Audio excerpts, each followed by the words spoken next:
This chat with Jason Greenblatt was a chance to find out what he, the president's son-in-law, Jared Kushner, and their team have been doing since the conference in the Arabian Gulf Kingdom of Bahrain just over 2 weeks ago that spoke of potential prosperity for the Palestinians if they settle on a peace accord with Israel.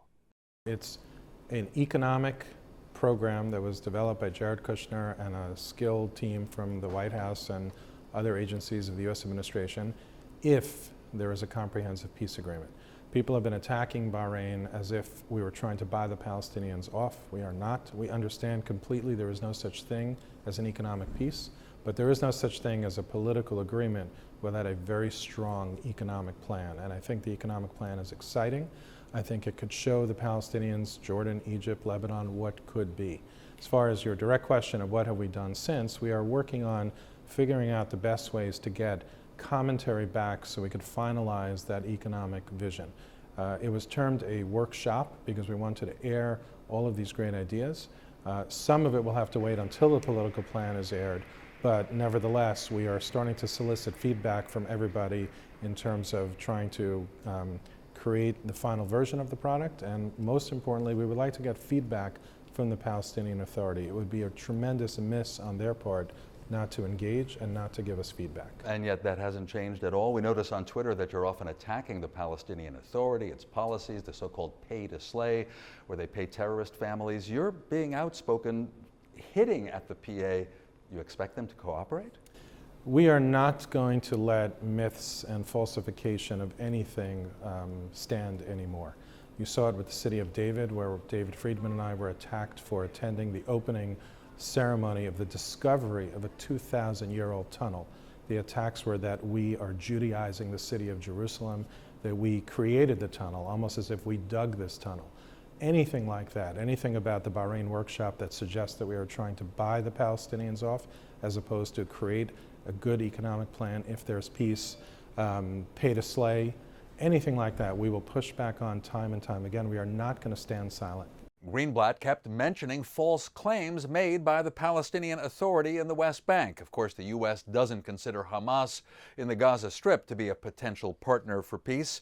The American mediator reacted to criticism that the American peace plan feels like an all-or-nothing proposition. There could be tens of billions of dollars of projects and investments, but only if. This is what can be if there's full peace, and if there's no full peace, nothing is going to happen. There will be, if we air the political plan, when we air the political plan, and if there is engagement by both sides, we do hope to have things that will sort of smooth the way along the way.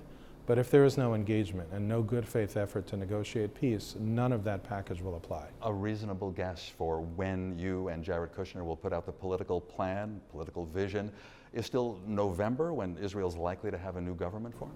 Unclear. President Trump has to make a decision. It's either going to be pre-election, post-election, pre-government, post-government. We haven't made a decision yet. Well, we know from the White House press office that President Trump yesterday, Wednesday, was speaking on the phone with Prime Minister Netanyahu. And the official readout said they were talking about national security interests and standing up against Iran. We don't hear the two leaders talking about peace prospects. You would know, are they?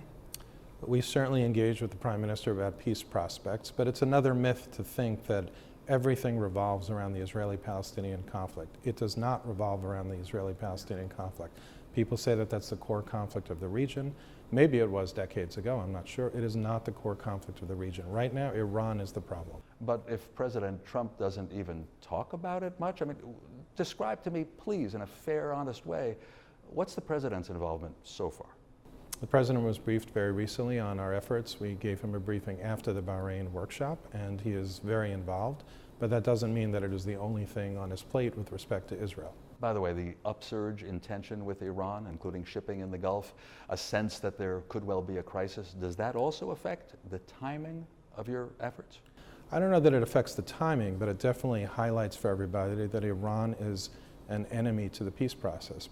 I asked Jason Greenblatt if he'd be willing to guess what's the chance of success, 50-50, 80%. He said that there's no point in giving a percentage or even putting a time frame on a process that he described as very delicate. Dan Raviv, i24 News, Washington.